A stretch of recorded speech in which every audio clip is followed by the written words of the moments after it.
So is it working? Hello and thank you, Susan and Robin. You helped make this possible. And to all of you who are possibly listening. Today, I'll talk about planetary containments and the lunar nodal axis. Alexandre Volgin, although born in Russia, he was a leading French astrologer in the first half of the 20th century. And he studied many ancient Arabic, Hindu, Hebrew, Chinese, and even pre-Columbian astrological traditions. And he promoted the use of the Hindu Navamsa chart view of the ninth harmonic, the Arabic theory of parts, and the interpretive subtleties of decadence. Now, Volgin held that all planets in a horoscope are to be seen as being in aspect to one another, excuse me, when placed in the correct framework. And this is in keeping with EA's view of the aspects being part of a whole 360-degree cycle. Volgin, in his theory of planetary containments, placed an emphasis upon the sequence of the planets when proceeding through the zodiac in a horoscope, and how they sequentially operate through each other in their containment. And he worked with containments of 2 and 3 planets. They placed importance on planets that appear on either side of significant points, such as the sun, moon, ascendant, and midheaven. Today, I'm using containments, particularly in relation to the lunar nodal axis. And I'm also using only a few asteroids in this presentation.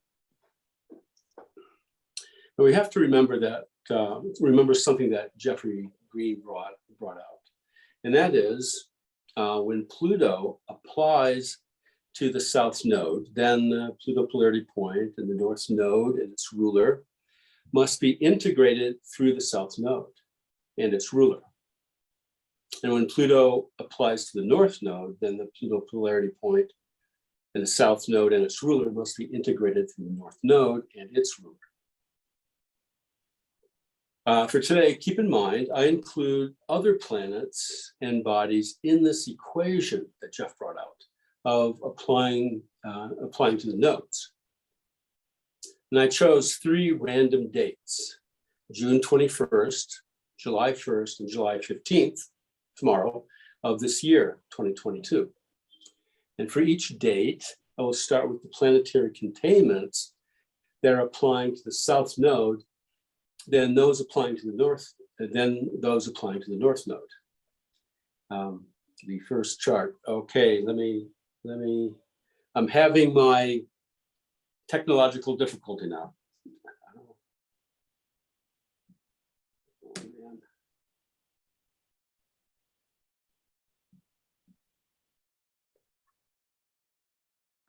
Okay, so the first chart here for June 21st, you see the containment to Neptune. People everywhere are under pressure and are tending to reach clarity by focusing on one thing at a time. And at best, we can rise to be calm and self-possessed. And there are needs to maintain control in situations and abilities to create imaginative solutions and structures to meet these challenges. Yet at worst, in trying to maintain control of outworn and or untrue motives, we react to hardships or limitations by becoming dependent, depressed, and defensive. And with the Saturn, Neptune, Jupiter containment, depending on what one's focus is, this is about taking care of the practicalities of our lives, and which helps to open space to be open to and fulfill our intuitions and ideals, thus urging us to merge with like-intended others or have them subverted by fantasies and outwardly determined intentions in their propaganda. And this leads to further confusion and diffusion in relationships, except those relationships which are cemented by such delusions, right? MAGA, for instance. The confusion of information and the number of voices on the internet, all these contribute to emotional cautiousness and detachment, or unbridled enthusiasm and confusion. With the containment of Neptune, Jupiter, and Moon, here we have an acceptance of responsibilities and commitments, and these aid growth to the degree that idealism is maintained. And this leads to enthusiasm and magnanimity in life. And negativity leads to confusion and disassociation. Our imaginations based on any shared ideals engenders enthusiasm. We're sharing ideals with people, we feel more enthused, enlivens our daily activities. When blind to these practical manifestations of enthusiasm and ideals, fanaticism arises, making people share only in illusions and in a glory, if you will, of separateness. Now I'm including Chiron in this, Jupiter, Moon, Mars. Now, in excessive emotional natures are prone to rash and impetuous activities. Emotions can run high. Exuberance based on ideals and wide perspectives aid constructive accomplishments, and these can bring healing. Otherwise, the excess of feelings based on unresolved trauma and pain bring about destructive actions. Now, including Eros with Moon and Mars and Uranus, people need a sense of freedom in order to feel they can act. Otherwise, they feel constricted and inhibited.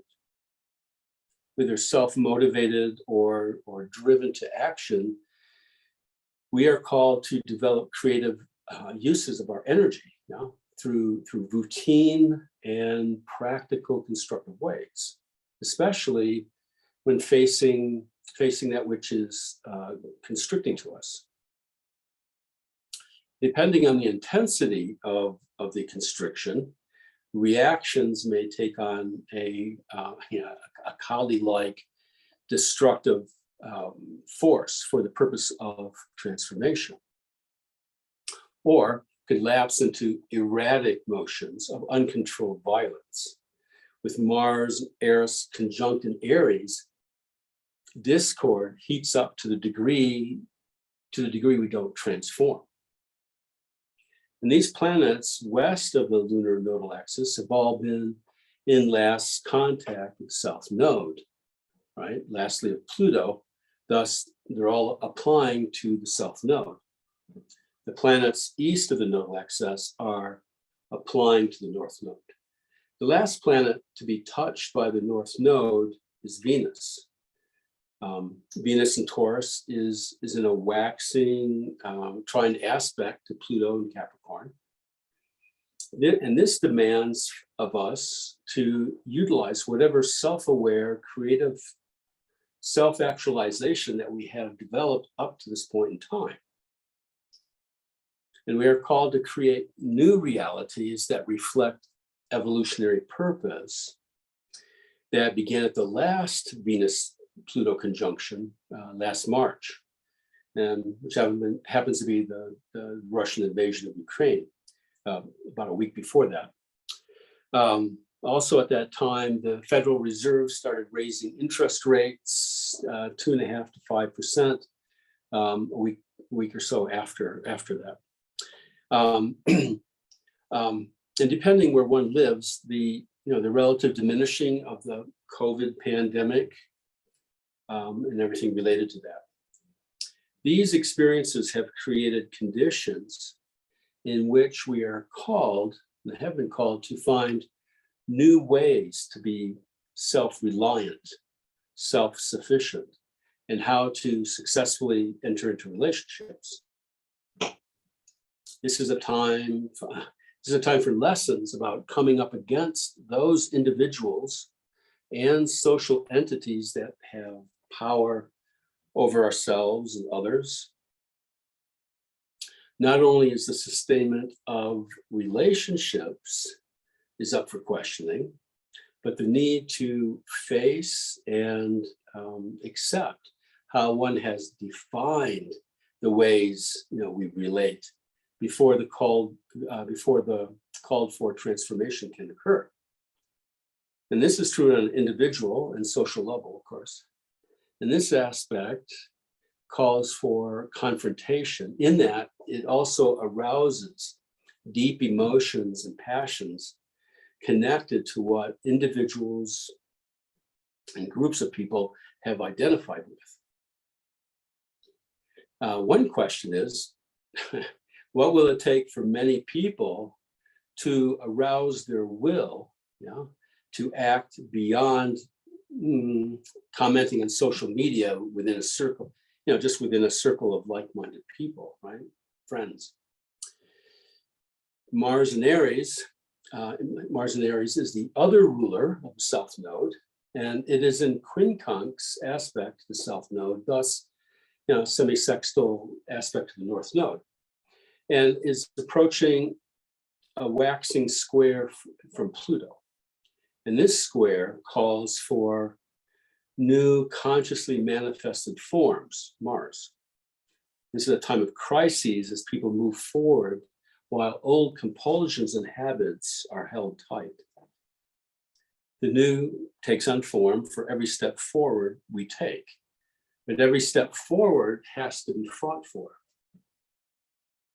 And all that is unconsciously desired for further evolution, Pluto gives rise to feelings that there's always more to accomplish in this direction.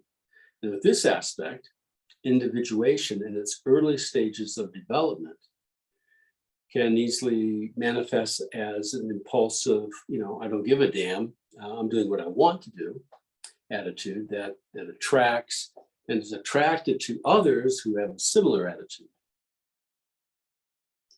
A problem exists whenever there's a tendency to still have one's thinking molded by the agendas of powerful personalities or mob or group or collective of some sort dictate and what they expect of us.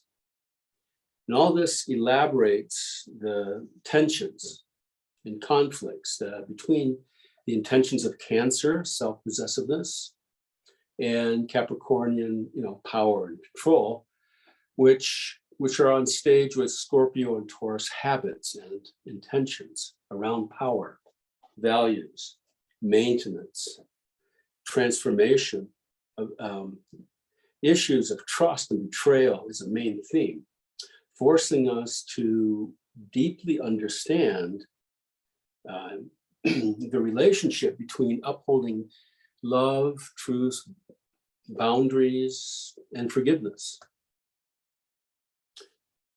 Uranus, in conjunction to the North Node, accentuates all that I've said so far, bringing more intensity as old traumas, raise their heads to be transformed, and the new traumas are created to the degree that the structures holding the old ones are not broken down and transformed yet. The sign of healing is when the new structures are actually put into place and we learn the lessons that the initiation offered us, right? Otherwise, disease on a soul level, individually and collectively, will continue to deepen, ever morphing into new symptomatic forms, thus providing a basis for physical diseases to arise. The exact conjunction will be just before midnight on July 31st. The new cycle will start, and a new square, the next square occurs in June 2026.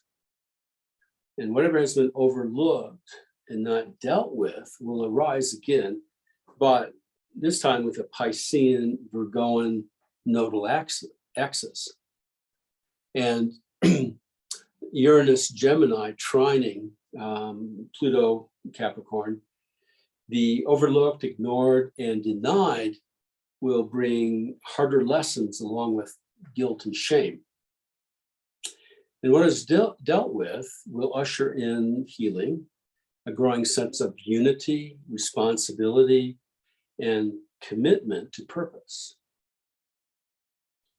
Looking far forward, the North Node will be squaring Pluto on New Year's Eve, 2024, Aries Pisces, then conjunct Pluto in Aquarius in November of 2027. I wonder what fireworks will be in the air then. Looking back, the last opposition was on April Fool's Day, 2019. And the last conjunction was actually on my birthday, November 13th, 2010. Ironically, on April 1st, 2019, the government of Japan announced the name of the new imperial era, Reiwa, Order and Harmony. The Prime Minister, Shinzo Abe, told reporters the goal was to choose a name that would lead to a new era brimming with hope. In light of this intention and his possible connections with, how should I say, with less than legal activities, it is sadly symptomatic that he was shot and killed just a few days ago. Anyway, this particular cycle from the beginning of Capricorn to the beginning of Aquarius is a study in itself. So coming back to the present, Uranus and Venus straddle the North Node. And we are called to highly individualize our sets of values to be communicated, shared, and strengthened by the recognition of the value and worth of individualization itself. And this gives rise to a shared appreciation and willingness to constructively work together. A focus on the feeling of love for being an individual, different, even strange, can manifest in divisive destruction. The containment of Venus, Mercury, Sun. Now these apply to the North Node. The forward-moving Taurian intentions are marked by the appreciation of ideas and their communication, especially when thinking that is imbued with heart forces lead to shared meaningfulness and purpose. Negatively, lazy thinking manifests as egotism and makes one prone to, parroting shared theories and or infatuation with those who are found to be charismatic.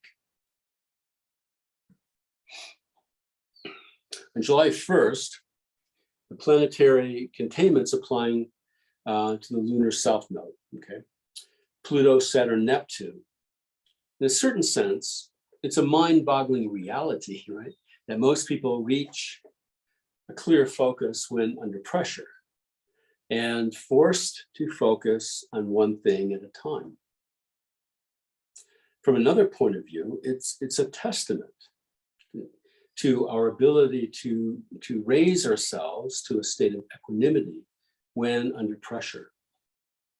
And when we don't, it's very easy to fall into the dynamics of maintaining control, either through power and restrictions and sublimating ourselves through fantasy of some sort.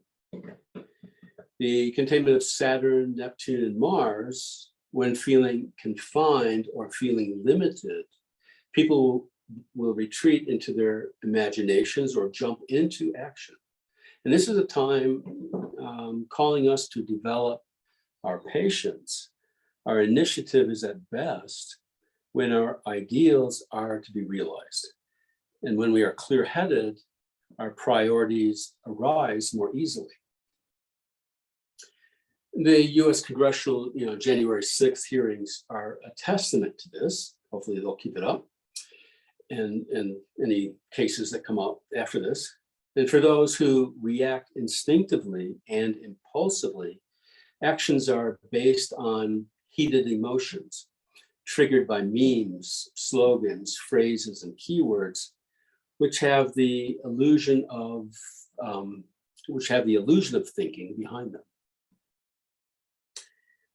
Chiron, Eris, along with Neptune, Jupiter, Mars, whatever has been developed in the past 9 years and has become habitual or necessary for the maintaining of identity and security has either developed towards enthusiasm and magnanimity towards life, or a tendency to bring more and more elements into life, leading to confusion.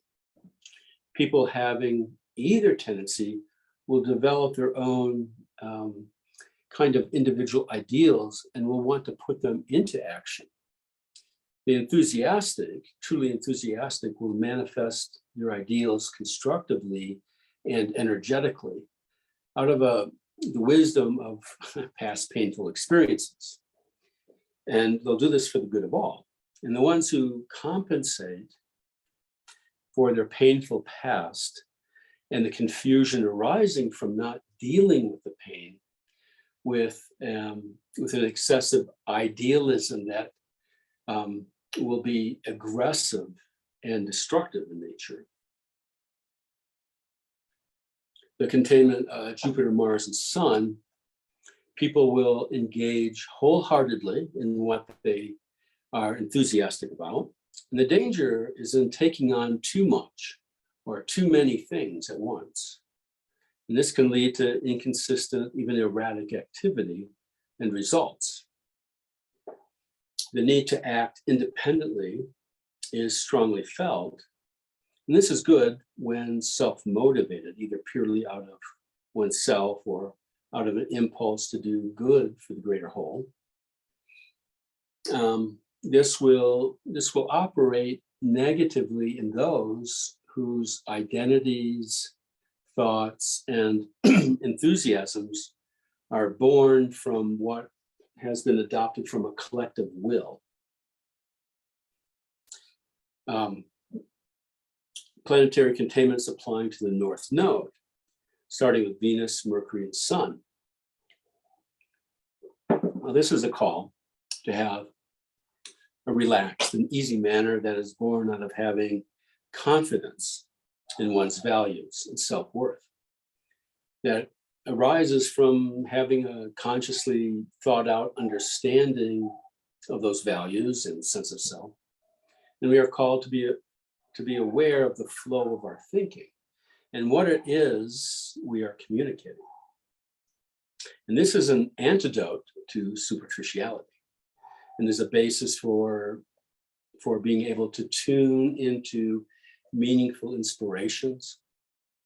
And on the other hand, those who tend to, towards lazy thinking will gravitate towards egotistical thinking, rigid thoughts and routines, which take the illusory place of having to think for oneself. I'm going to include Black Moon Lilith with the Mercury, Sun, and Moon, the ability to express and communicate in a centered and purposeful manner while still being able to be in touch with emotions. This is what's nurturing to ourselves and others. Inconsistencies and uncenteredness, all lead to imbalances in life and relations. And at this time, the oppressed, disregarded, and wounded feminine is in the fray. And there's a call for a clear, centered, and direct voice for the feminine in general, and for women in particular. Lilith is also in sextile aspect to Uranus, North Node and square to Chiron, indicating the anger and impulse for breaking through stubborn obstacles and the need for an Aries forcefulness behind an Uranian revolt. On July 15th, the planetary containments applying to the lunar south node, starting with Pluto, Moon, Saturn. We have intense and or impulsive situations and emotions. They force us to stop dwelling on the past or future and focus on the present. That's the fruit of the past and the seed for the future. And from our past and our unconscious, we have strengths. There are strengths, and we must embrace these, not hold back our emotions, for this will help us be organized and to express our needs in defined, practical ways. Obsessive emotions lead to frustrations, depression, and fear, and which can lead to a paralysis of the will, or to give oneself over to the will of others who speak to our frustrations.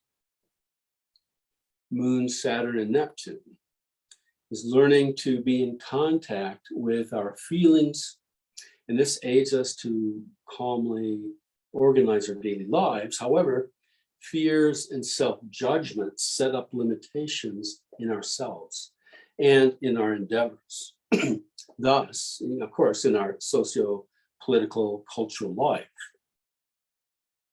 And to the degree we are practical and effective in our daily lives, we can fulfill our personal, social, and collective obligations and responsibilities. To the degree we fear, self-judge, and create limitations, insecurities are created. And it's easy to fall into fantasy, delusion, and all kinds of conspiratorial thinking as a group. Saturn, Neptune, Jupiter. The manner of our growth and expansion is determined by how we define our ideals and whether or not we hold ourselves back. Are we enthused by our ideals, yet hold back putting them into practice? Either we grow and expand by putting our ideals into practical practice, or we create confusion and our motivations are nebulous. Any vacillation because of fear concerning living out our ideals will give rise to a reciprocal degree of confusion. Even the best laid plans, they go awry, right? Back to June 21st, Venus was in trine relationship to Pluto, and Venus and Uranus were straddling the lunar north node. By July 1st, Venus had moved away from the lunar north node and into Gemini. And on July 15th, Uranus and the lunar north node are within 2 degrees, and the moon will join Saturn in a square to the lunar nodal axis. And now to Uranus, of course. The karma of all social restrictions and the rise of totalitarianism in various parts of the world are being seen for what they are by many, clarifying how they feel about it all, and defining what practical things are to be done. This is what we're called to do. And those who are consciously or unconsciously perpetrating the social restrictions will also be thinking what they feel is defined.